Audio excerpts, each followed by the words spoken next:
Добре дојдовте во новата епизода на подкастот Vision of Voices. Денес со нас во студиото е една многу интересна личност со многу интересни животни искуства. Тој својата кариера ја започнува како професионален спортист, кошаркар, а сега работи нешто сосема поинакво. Станува збор за Кирил Панов. Добро дојдовте. Ви благодарам за поканата и баш ми е чест денеска што имавме прилика да седнеме и да се поразговараме малце на теми кои што верувам дека ќе се интересни не само за вас и за публиката туку позадина што имаме, туку и за сите гледачи што ќе не гледаат. За сите млади. За сите млади апсолутно, Да. така. Како ја започнавте вашата кариера, да кажеме, во спортот, во кошарката? Од каде таа љубов за кошарката? Јас никогаш не сакав да бидам кошаркар, да започнеме од таму, секогаш сакав да бидам фудбалер, голман, тоа го имам спомнувано и претходно. Тоа ми беше мојата цел, мислам не ми беше цел, туку ми беше желба кога бев мал, но започнав со кошарка по некои спонтани чудни околности и видов, мислам и јас и сите тренери кои што во тој период ме тренира, тоа беше Горан и баскет академија во Видот Подгорец, школата тука основното. После тоа и во Ролинг 08 академијата што е кошаркарска и така започнав со кошарката на некое многу по-сериозно ниво, да кажем, уште од тогаш.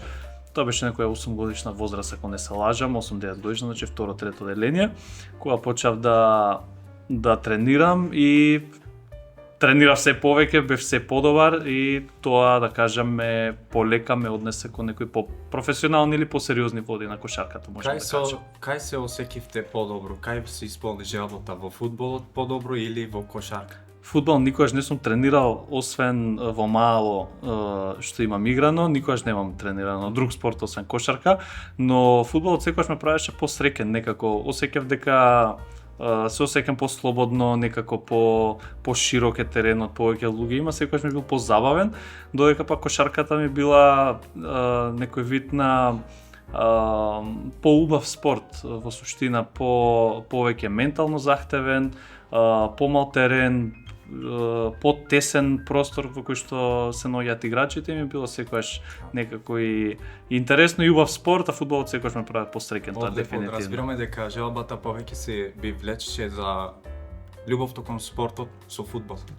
Љубовта кон спортот во генерал, значи in general, јас што викам, значи за секој спорт, ако те бива за еден, најчесто те бива за сите спортови, така да добар бев и за фудбал, и за кошарка, и за ракомет, и за, не знам, и за одбојка одлично играм, но кошарката на крај беше тоа што кај што продолжив на високо ниво и имав, за среќа имав многу успеси, мислам и имав доста добра кариера, кратка, за жал, но сепак многу добра. На 14 годишна возраст заминувате во Шпанија да играте за Барселона. Токму на овие години знаеме дека младите имаат дилема дали да продолжат со кошарка или со било кој друг спорт кој го тренираат. Што би им препорачале вие и еве зошто вие се одлучивте да продолжите понатаму со кошарката? Како ги најдовте еве тие можности за да одите понатаму? Јас мислам дека за секој млад човек кога има успеси, успесите го водат напред и го мотивираат да се труди се повеќе и да тренира, и да игра, и да се посвети се повеќе. Сметам дека тука кај нас општо, не само во Струмица, туку и во цела држава, мислам дека кога одреден млад човек, дечко, девојка, небитно, кога ќе стигне до 14 години, 15, меѓу 8-9 деление и прва година, мислам дека тука доколку нема доволно успеси во некој спорт, одлучува да се откаже и се фокусира на школа, веќе средна школа започва и така натаму. За мене тоа не беше случај, зашто пак ќе кажам, ме следеа за среќа многу успеси баш во тој период, значи 7 деление, 8, значи тука 12, 13, 14 годишна возраст, ме следеа многу успеси, кои што можам да кажам дека беа целосно заслужени од моја страна преку многу тренизи, трудење, навистина посветување на кошарката и нели нормално тренерите кои што во тој период ме тренираа. но сум имал среќа дека и среќни околности тие успеси да ме одведат во Шпанија, како што и кажа, на 14 годишна возраст заминав за Шпанија во филијал на Барселона всушност, каде што целосно се посветив, значи се преселив таму сам, без фамилија, моите си остана тука и целосно се посветив таму на кошарката и на школото ексклузивно, значи на ништо, буквално на ништо друго. Какви предизвици имавте на 14 годишна возраст? Сигурно е малку потешко да се одделите од фамилијата и на толку далечно место, па ако може да споделите какви предизвици имавте, какво ви беше искуството првите години додека се навикнавте и како продолживте понатаму? Како се мотивиравте? Прво предизвиците, морам да кажам дека на 14 годишна возраст не размислуваш многу, значи многу е полесно на 14 години да заминеш, него ли на 24, што сум сега. Мислам дека најтежок предизвик кој што јас го имав, тоа беше јазикот, зашто отидов без да знам шпански. Буквално ништо не знае шпански, мора све на англиски. Првите неколку месеци за среќа почнав да го учам. Тоа беше еден од големите предизвици, зашто шпанците како нација генерално и не зборуваат кој знае колку добро англиски, да кажам, ние сме многу понапред во тој дел, како млади, да.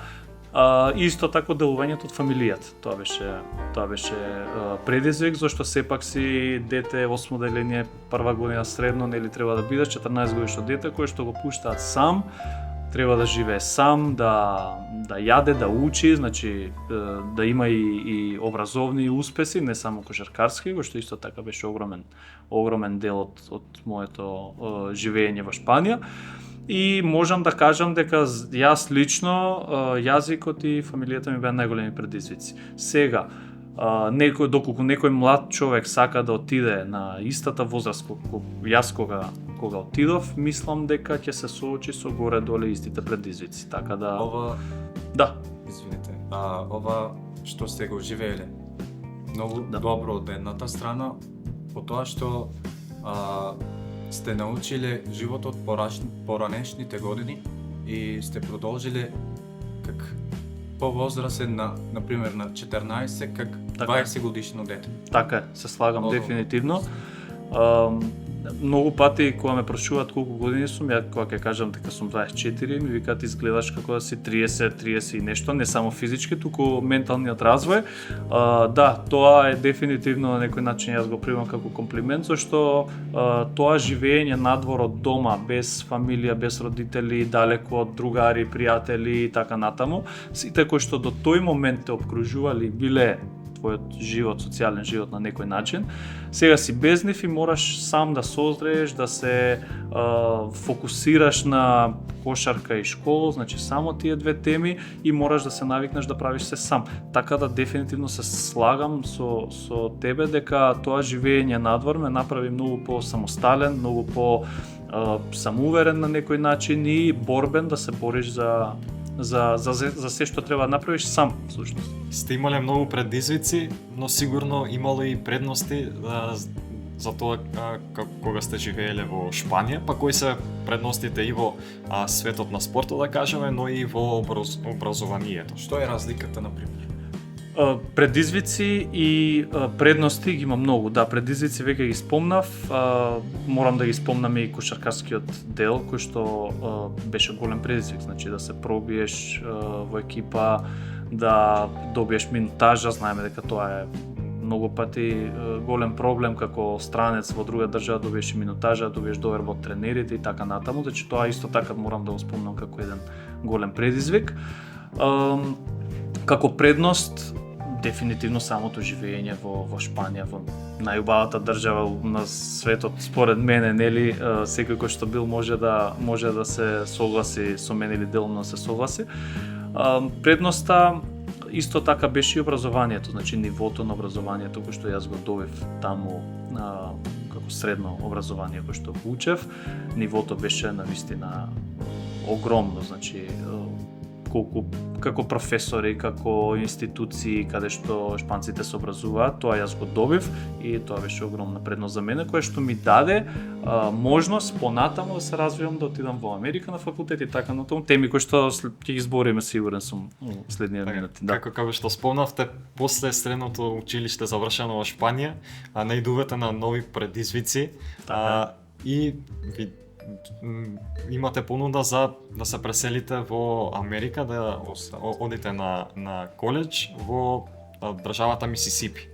Па каква беше реакцијата кога дознавте дека ќе одите за Америка и дали како се одлучивте за да одите таму?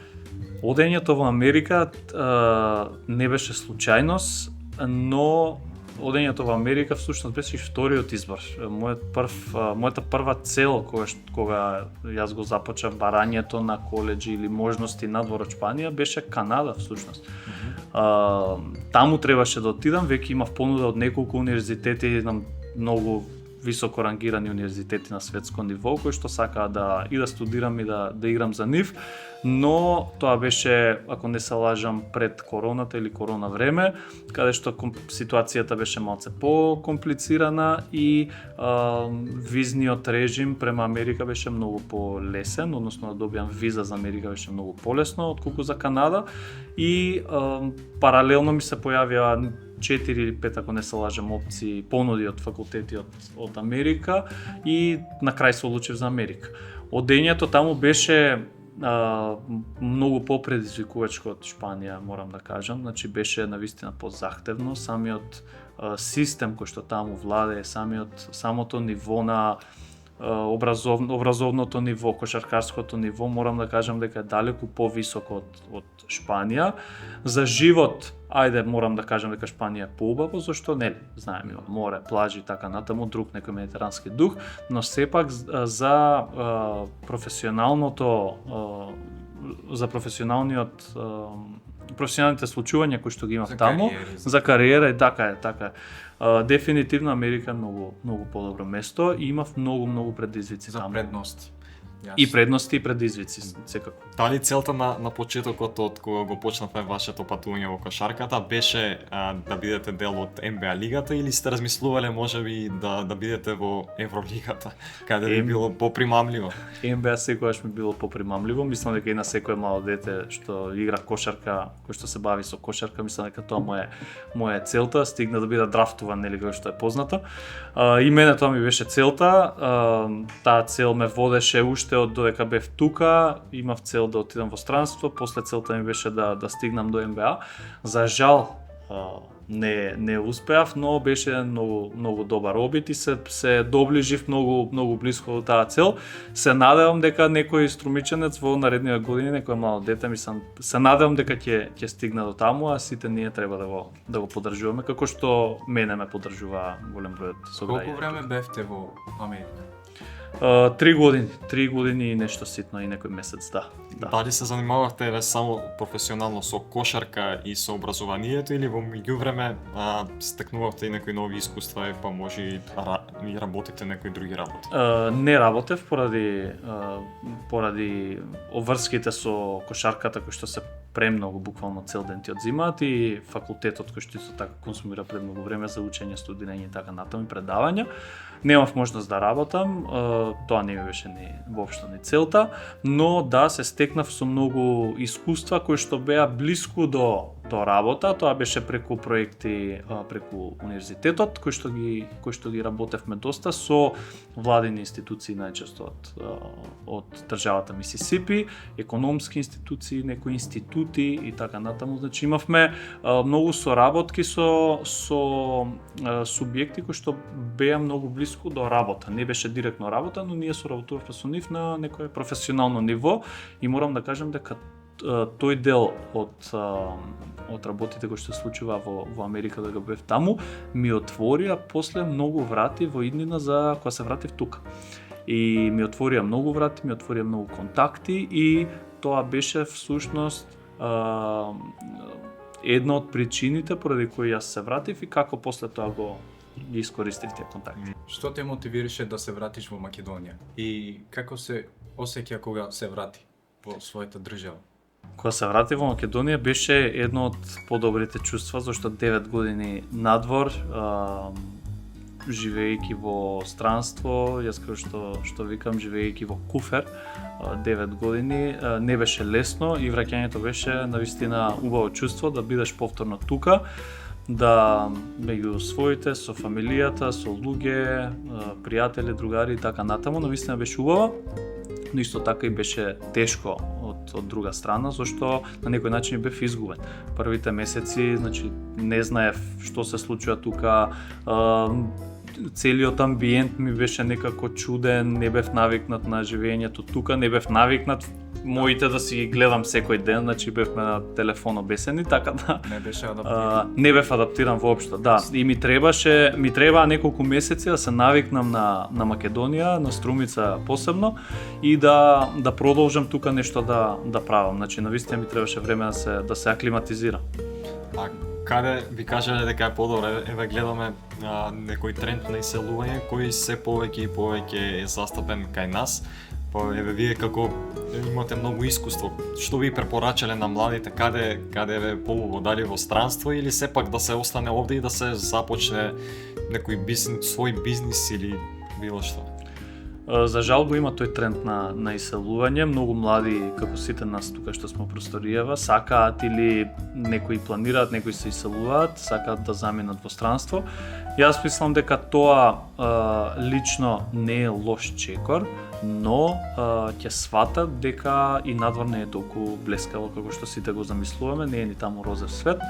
И има многу проблеми кои што ги имаме и ние тука, само што таму ги има во друга димензија и ги чувствуваме на друг начин.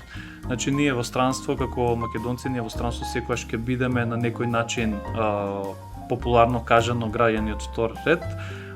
И треба да си ја почитуваме многу повеќе тука државата и бавините кои што тука ги имаме. Имаме прекрасна држава, имаме систем кој што функционира подобро или полошо, нели тоа е секој има различно мислење во тој дел, секојаш има простор за подобрување, но мислам дека треба самите да си ја цениме малку повеќе државата, започнувајќи од природни ресурси што имаме, од природна убавина, продолжувајќи до спортски објекти, сали и така натаму, кои што многу често се уништени од самите нас, од децата кои што таму спортуваме. И мислам дека треба да почнеме многу повеќе да си цениме тоа што си го имаме тука. А тоа дали е поубаво надвор или овде, тоа е лично субјективно мислење на секој поединец. За мене прекрасно беше искуството кое што го имав надвор, но мислам дека тоа искуство кое што јас го имав, го имаат многу мал број на луѓе, да бидат во Шпанија, во таква една професионална академија, после да бидат во Америка на коледж, значи такво искуство мислам дека многу малку пати може да се реплицира. И најчесто луѓето кои што од тука заминуваат се од економски причини, сакаат да пробаат како е надвор. Јас би им препорачал на сите нека пробаат, но секогаш да пробаат и тука нешто, значи или да се вратат или да пробаат дали со сопствен бизнис, дали да креираат некаков вид на дали е тоа компанија, дали организација, невладина, некако да останеме тука и да градиме нешто овде. Зашто навистина мислам дека имаме многу паметни млади луѓе и ние тројцата тука сега што седиме, мислам дека сме квалитетни луѓе, мислам дека тоа што денеска седиме и го правиме овој подкаст е една одлична иницијатива која што секоја чест и за вас и за сите во позадина кои што ја организираат, зашто такви работи треба да има што повеќе, не само во Струмица и во сите места. Невладини организации, подкасти, места каде што младите ќе се собираат и тоа ќе ги поттикне тие да останат тука. Кој основач сте на две компании, компанија што се занимава со вештачка интелигенција во Полска и компанија за бизнис консалтинг. Како еве од кошарка дојдовте да го основате две компании? Кошарката ме научи на многу битни принципи, тоа е дисциплина, работа, верност према луѓе, клубови и така натаму, значи цело тоа знаење и искуство се трансферира после во бизнис светот, во моето скромно, ајде да кажам 2-3 годишно искуство во бизнис светот и во професионалниот свет. Кој основач сум на две компании, од кои што едната е во Полска, значи стартапот со вештачка интелигенција, тој не е во Полска, кој што го основавме заедно со неколку македонци од тука, со кои што имавме идеја и почнавме таму да го развиваме. А консалтингот, кој што е компанија за финансиски консалтинг, ја основавме заедно исто така со луѓе од тука од кај нас, со цел да им помогнеме на македонските компании да се приближат што повеќе до странски извори на капитал. Што значи тоа? Тоа значи како да им помогнеме на македонските компании подобро да се кредитираат од банки по подобри услови и подобро да го развиваат својот бизнис. Кои совети би ги дале на младите кои размислуваат да започнат свој бизнис? Кои се првите чекори каде што можат полесно да го остварат некој бизнис успех? Мојот совет најпрво е да пробаат. Одлично е вие што седите тука спроти мене и што сте пробале нешто, тоа е правење на подкаст и други активности кои што ги имате овде во Новус. Мојот совет е да пробаат. Значи, многу млади имаат идеја, имаат некоја замисла, знаат нешто, добри се во нешто, но никогаш не се осудуваат тоа да почнат да го прават на еден поорганизиран начин, дали е тоа во компанија или во невладина. Значи, мојот совет е да почнат. Ако ќе почнат, ќе ги научат сите работи кои што треба да ги научат. Јас доста храбро влегов и во Полска во компанијата и во консалтингот тука кој што ние, затоа што сметав дека само на тој начин јас можам да имам некој професионален успех, а тоа е храбро да се движам низ сите работи кои што ми доаѓаат. Каде се гледа себе си и твоите компании во наредните 10 години?